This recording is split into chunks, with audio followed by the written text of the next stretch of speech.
Exclusive तस्वीर आपके सामने, और ये भगदड़ के बाद तबाही के निशान की गवाही देती तस्वीरें। ये एक्सक्लूसिव तस्वीरें, सबसे पहले हम ये आपको तस्वीरें दिखा रहे हैं। तो वो स्नान करेंगे और इसी की वजह से क्योंकि इकट्ठा बहुत सारे लोग हो गए और जब कुछ लोगों ने दौड़ना शुरू किया तो ये लोग वक्त रहते उठ नहीं पाए। और ये देखिए बिखरे हुए चप्पल और साथ ही जो कपड़े हैं लोगों के, टूटे हुए बैग, ये सब कुछ ये इस बात की गवाही दे रहे हैं कि जब भगदड़ हुई तो क्या स्थिति बनी। हालांकि प्रशासन ने फौरन काबू में किया। उसके बाद से देखिए कितनी अलर्टनेस पर जो पुलिस की टीम है वो लगातार है। हालांकि उस समय भी बहुत ज्यादा जो स्थिति है वो खराब हो सकती थी, लेकिन वक्त रहते उस पर काबू पाने की पूरी कोशिश की गई।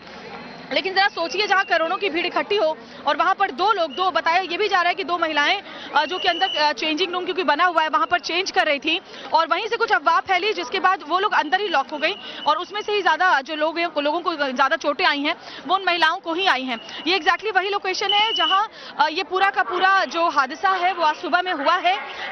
और उसके बाद अब देखिए जो पूरा इलाका है यहाँ लोग नहीं है। पुलिस की जो टीम है वो यहाँ से कह रही है लोगों को कि आप जहाँ है वहीं पर स्नान करें। कोई जरूरी नहीं है कि आप बिल्कुल एग्जैक्ट संगम नोज पर स्नान करें, वो सबके लिए संभव नहीं है। जब इतनी करोड़ों की भीड़ आती है तो हर कोई सिर्फ संगम घाट पर अगर स्नान करने की इच्छा रखता है तो वो संभव नहीं हो पाएगा। और इसी की वजह से एक बहुत बड़ा जो कारण रहा वो भगदड़ की स्थिति यहाँ पर बनी वो रही। एक बार फिर से तस्वीरें दिखाऊंगी थोड़ा आगे और बढ़ते हुए। देखिए आप ये जो पूरा एरिया है पिलर नंबर 126 बताया जा रहा है जहां से बहुत ज्यादा भीड़ इकट्ठी हुई। पिलर नंबर 123, 124, 125 और 126 ये जो पिलर्स हैं जो संगम नोज से लगे हुए हैं, इन पिलर के आसपास ही जो भगदड़ है वो मची। और इसीलिए आप देख सकते हैं ये आपको यहाँ वो तस्वीरें नजर आ रही हैं इस वक्त जो भगदड़ के दौरान बनी थी। फिलहाल स्थिति पर काबू पा लिया गया है, घायलों को अस्पताल पहुंचा दिया गया है और जो लोग हैं वो सुचारू रूप से स्नान कर रहे हैं। लेकिन यहाँ जहाँ भगदड़ हुई थी यहाँ पर अभी ज्यादा भीड़ इकट्ठी नहीं होने दी जा रही है।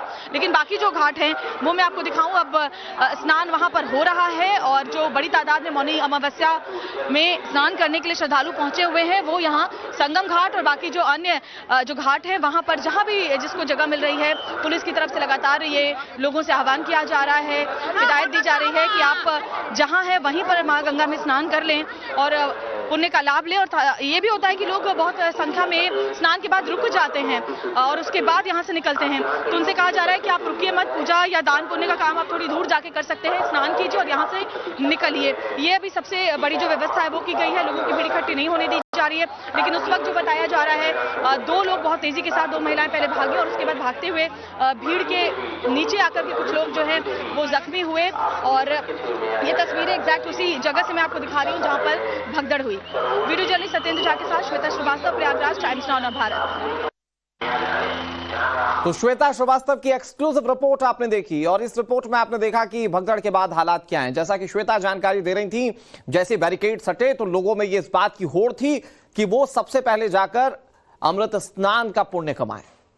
और वहीं पर जो अफवाह फैली उसके बाद की तस्वीर आपके सामने, ये हृदय विदारक तस्वीरें हैं। पुलिस प्रशासन व्यवस्थाएं करता है लेकिन लोगों की सूझबूझ काफी जरूरी है और इस वक्त उसी सूझबूझ की अपील की जा रही है, चाहे वो साधु संत हो, चाहे वो प्रशासन हो। हमारे साथ हमारे सहयोगी आशुतोष सुबह से लगातार इस घटना पर, इस खबर पर आपको एक एक जानकारी पहुंचा रहे हैं। आशुतोष, अब 11 बजे से अमृत स्नान होगा। अखाड़े, साधु संत अपना वक्तव्य सामने रख चुके हैं, वो लोग शांति बनाए रखने की अपील कर रहे हैं। कई साधु संतों का ऐलान ये कि एक एक करके जाएं, भीड़ के साथ ना जाएं। क्या तस्वीरें आप देख पा रहे हैं और अब यहां पर महाकुंभ की क्या तस्वीरें और सामने आ सकती हैं, क्योंकि आज मौका काफी बड़ा है।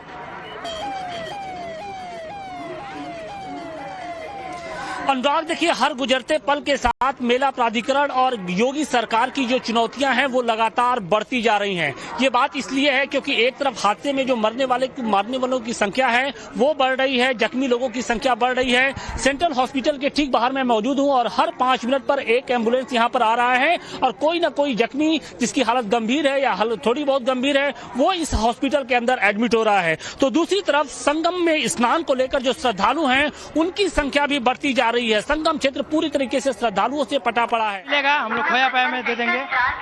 देखिए वॉलंटियर्स ये कर रहे हैं कि ये जो बैग्स यहाँ पर हैं उसमें बहुत सारे मोबाइल फोन्स हैं, क्योंकि स्नान करते जाते वक्त लोग अपने मोबाइल फोन को बैग्स के अंदर रख देते हैं और उसके बाद स्नान करने जाते हैं। उसके बाद जब भगदड़ मची तो लोग अपने बैग्स को यहीं पर छोड़ के चले गए।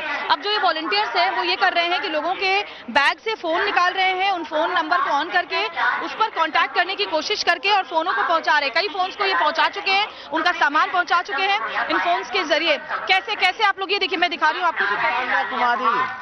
कैसे आप लोग काम कर रहे हैं? जी मैम, इसको मैं ढूंढ रहा हूँ कि कोई मोबाइल निकल रहा है, कोई पैसा निकल रहा है, जो निकल रहा है हम लोग खोया पाया में जमा करते रहे।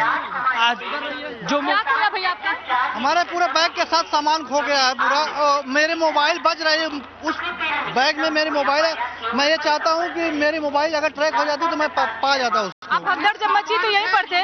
हाँ, भगदड़ जब बची थी तो मैं यहीं पर था। कैसे क्या हुआ था उस समय? लगभग 1 बजे के आसपास इधर की मॉब और इधर की मॉब दोनों कोलैप्स कर गई थी। जी। और उसके बाद शुरुआत कैसे हुई इसकी? एक्चुअली भीड़ काफी 12 बजे के आसपास सभी लोग यहाँ पर, कुछ लोग ज्यादा मात्रा में सोए हुए थे और उधर से भीड़ आई।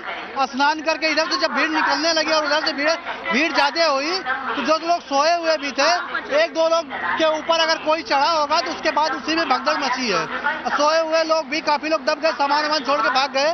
बहुत से लोग गंगा में कूद गए और उसके बाद कई लोग घायल भी हुए हैं और सामान छोड़ के सभी लोगों की सामानें बहुत खो गई है, जिनकी भी इधर उधर पड़ी हुई। बाकी इधर आप देख सकते हैं बहुत लोगों की सामान खोया है। लेकिन देखिए वही वो कह रहे हैं कि बहुत से लोग यहाँ पर सो गए थे, उस वक्त लेटे हुए थे। वो 12 बजे पहुंच गए तो सुबह 4 बजने का इंतजार कर रहे थे और यहीं पर लेटे हुए थे। जब भीड़ आगे बढ़ी तो कुछ लोग उस भीड़ की चपेट में आए, उसके बाद हल्ला मचा और लोग इधर उधर भागने लगे। लेकिन फिलहाल लगातार प्रशासन की तरफ से, यूपी सरकार की तरफ से अपील की जा रही है कि बिल्कुल आप वहां पर ध्यान ना दें, सब कुछ सामान्य है, स्नान करें लेकिन यहाँ बैठे नहीं, यहाँ सोए नहीं, यहाँ से सीधे वापसी आप करें और लौटे। और वॉलंटियर्स लगातार इस दिशा में काम कर रहे हैं और लोगों के सामान पहुंचाने के लिए भी लगातार मेहनत की जा रही है। वीडियो जर्नलिस्ट सत्येंद्र झा के साथ श्वेता श्रीवास्तव, प्रयागराज, टाइम्स नाउ भारत। और श्वेता की ये रिपोर्ट आपने देखा, एक्सक्लूसिव रिपोर्ट। और टाइम्स नाउ नवभारत भी आपसे अपील करता है अफवाहों पर ध्यान ना दें, टाइम्स नाउ नवभारत देखें, सबसे ऑथेंटिक जानकारी। हमारी एक बड़ी टीम ग्राउंड जीरो पर मौजूद है, कुंभ मेला क्षेत्र में मौजूद है और आप तक एक एक जानकारी हम पहुंचा रहे हैं। आशुतोष हमारे सहयोगी हमारे साथ जुड़े हुए हैं। आशुतोष, जो आप जानकारी दे रहे थे प्लीज उसे कंटिन्यू कीजिए। क्या अभी आप मेला क्षेत्र में देख पा रहे हैं? क्योंकि एक तरफ तो व्यवस्थाओं को रिज्यूम करना है, लोगों के स्नान की व्यवस्थाएं करनी है, दूसरी तरफ इस हादसे पर भी तमाम एक्शंस लेने हैं।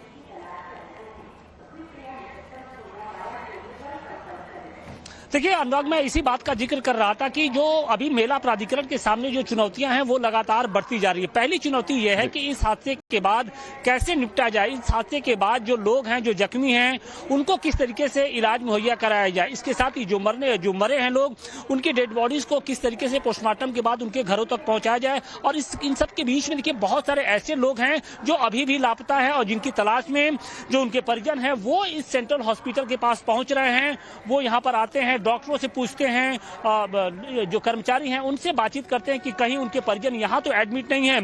इसके साथ ही देखिए दूसरी बड़ी चुनौती यह है कि मेला कुंभ क्षेत्र में यानी संगम क्षेत्र में श्रद्धालुओं की संख्या लगातार बढ़ती जा रही है। चाहे संगम क्षेत्र हो या फिर नागवासुकी हो या फिर अरैल हो या फिर किसी सेक्टर में आप चले जाइए, जो श्रद्धालु हैं वो इतनी ज्यादा तादाद में है कि वहां पर पैर रखने की जगह नहीं है। मतलब चारों तरफ से आपको सिर्फ और सिर्फ जो श्रद्धालु हैं वो नजर आ रहे हैं और उनकी कोशिश है कि वो संगम क्षेत्र में जाए और वहां पर दर्शन पूजन करे और स्नान करे। तो चुनौतियां लगातार बढ़ती जा रही हैं। अब इन चुनौतियों से किस तरीके से सरकार निपटेगी ये देखना बहुत महत्वपूर्ण होता है। और यही कारण भी है कि खुद प्रधानमंत्री नरेंद्र मोदी ने 2 घंटे के दौरान तीसरी मर्तबा योगी आदित्यनाथ जी से फोन पर बात की है, अमित शाह की, जिसमें मेला क्षेत्र के जितने बड़े आला अफसर हैं उनसे उनकी लगातार वो बातचीत हो रही है। तो अब चुनौतियां ये है कि लगभग 8 से 10 करोड़ के आसपास जो श्रद्धालु हैं वो पहुंच चुके हैं। क्योंकि ये आंकड़ा मैं इसलिए आपको बता रहा हूं क्योंकि मंगलवार की शाम 5 बजे तक 5 करोड़ की संख्या में जो श्रद्धालु थे आधिकारिक रूप से मेला क्षेत्र में पहुंच चुके थे। तो ऐसे में आप ये समझिए कि शाम 5 बजे से लेकर उसके बाद जो लोगों का कारवां शुरू हुआ वो लगातार बढ़ता गया। और अभी जो स्थिति और अभी जो जानकारी हमें मिल रही है उसके मुताबिक लगभग 7 से 8 करोड़ की संख्या में जो श्रद्धालु हैं वो इस वक्त मेला क्षेत्र में पहुंचे हुए हैं। और मैं आशुतोष आपका रुख कर रहा हूं, हमारे साथ श्वेता जुड़ गई हैं और उनके पास कुछ एक्सक्लूसिव तस्वीरें हैं। श्वेता, आप वहां पर मौजूद हैं, वो संगम नेक की जगह पर मौजूद है जहां पर ये पूरा घटनाक्रम सामने आया। जरा दिखाइए वहां की तस्वीर की क्या चल रहा है इस वक्त। यदि मिले तो कृपया निकटतम खोया पाया केंद्र पर सूचित करें। सरना सोनकर 69 सेक्टर 5 के निकटतम खोए हुए हैं। यदि मिले तो कृपया निकटतम खोया पाया केंद्र पर सूचित करें। सरना सोनकर 69। तो देखिए तस्वीरें हम आपको दिखा रहे हैं और अभी मैंने 2 रिपोर्ट्स उस जगह से भी भेजी है जहां पर ये भगदड़ सुबह में हुई थी ताकि लोग